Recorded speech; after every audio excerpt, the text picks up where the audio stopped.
Hello friends, good afternoon. Welcome back to my channel, your blogger friend Paramita. आज 30 जून Sunday, time হচ্ছে ঠিক দুপুর 2:30। তো জুন মাসের লাস্ট সানডে ঠিক এই সময় থেকে ভিডিওটা শুরু করেছি। আশা করি তোমরা সবাই সুস্থ আছো, ভালো আছো, আমি ভালোই আছি। তো তোমরা দেখতেই পাচ্ছ আবার একটা অন ওয়ে ভিডিও আমি তোমাদের সঙ্গে শেয়ার করছি। আমরা যাচ্ছিলাম হাবড়াতে, আমার শ্বশুরের বাড়ি।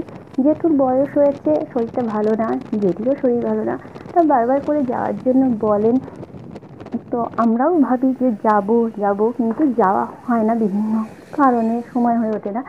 তো এই দিন যেহেতু ছুটির দিন ছিল আর ওয়েদারটা খুব ভালো ছিল, ওই দিন একদম মেঘলা করেছিল, রোদ ছিল না, গরম ছিল না।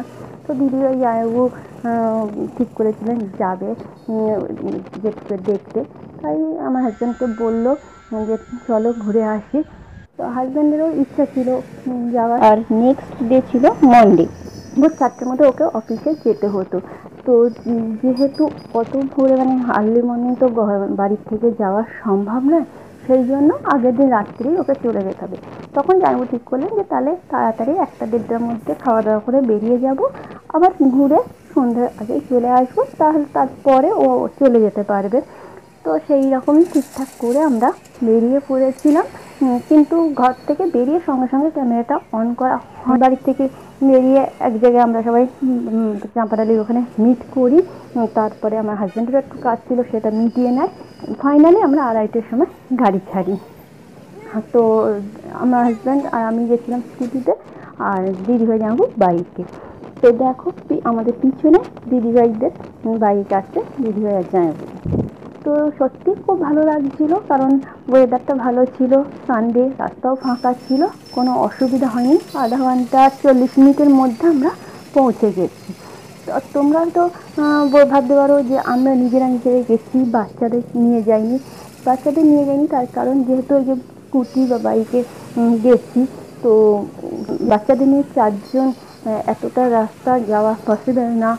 তারপরে গিয়ে 1-1.5 ঘন্টা থেকেই দেখা করেই চলে আসবো, সেই জন্য কষ্ট করে ওদেরকে আর নিয়ে যাইনি, আমরা গিয়ে ঘুরে এসেছি। আর আমি আগেই তোমাদেরকে সরি বলছি, কারণ জেঠুর বাড়ি যাওয়ার পর ভিডিওটা কন্টিনিউ করতে পারিনি, কেননা অনেকদিন পরে গেছি, সবাই দাদা বৌদি সব ছিল, সবার সঙ্গে কথা বলা, সবার ঘরে গিয়ে দেখা করা, এই করতে করতে টাইমটা মানে কোথা দিয়ে চলে গেছে বুঝতেই পারিনি, ভিডিওটা ওই জন্য কন্টিনিউ করতে পারিনি। তো দেখো তোমাদের সঙ্গে কথা বলতে বলতে আমরা প্রায় জেঠুর বাড়ি পৌঁছে গেছি। এই জয়গাছি লেখা এই যে বোর্ডটা দেখেছো, এই জায়গাটাই জেঠুর বাড়ি। আর তার মধ্যে একটা মানে অ্যাক্সিডেন্ট হয়ে গেছে, একটা বাজে ঘটনা ঘটে গেছিলো। মানে জেঠুর বাড়ির ঠিক সামনেই রেলগেট, মানে বলতে পারো ছাদের থেকেই দেখা যায় রেলগেট। সেই সময় মানে 5টা কত একটা ট্রেন বনগাঁ থেকে শিয়ালদা যাওয়ার লোকাল যাচ্ছিল, ঠিক ওই রেলগেটের সামনে যেই এসছে, রেলগেট ভেঙে ট্রেনের ওপর পড়ে, যার জন্য হাই ভোল্টেজের যে তার ট্রেনে কেটে যায়। তো ট্রেন তো থেমে যায়, এতটা জোরে আওয়াজ হয়, একটা লোহার গেট ট্রেনের ওপর পড়া মানে তো ভীষণই জোরে আওয়াজ হয়। বা অত হাই ভোল্টেজের তার কেটে যাওয়ার জন্য যে আগুনের ফুলকি কেটে থাকে, প্রচুর লোক জ্বর হয়ে যায়, মানে পুরো লোকারণ্য হয়ে যায়। তো সেই সিচুয়েশানটা সেই সময় একটা বাজে একটা সিচুয়েশান হয়ে যায়। তো থ্যাঙ্কস গড কারুর কোনো প্যাসেঞ্জার, ড্রাইভার বা আশপাশের লোকজন কারুর কোনো ক্ষতি হয়নি, এই একটাই মানে ভালো। হ্যাঁ, যেহেতু একদম আচমকা একটা ধাক্কা লাগে ওই অত বড় লোহার গেট, তো ওই সামনের 2টো কম্পার্টমেন্টে 2-4 জনের একটু জাস্ট হয়তো যে লেগেছে, চোট লেগেছে, কিন্তু খুবই কম, কোনো অসুবিধা হয়নি। কিন্তু একটা তো ঘটনা তো ঘটে, তো তাই জন্যই একটুখানি খারাপ লাগছিল, তোমরা দেখলেই বুঝতে পারবে।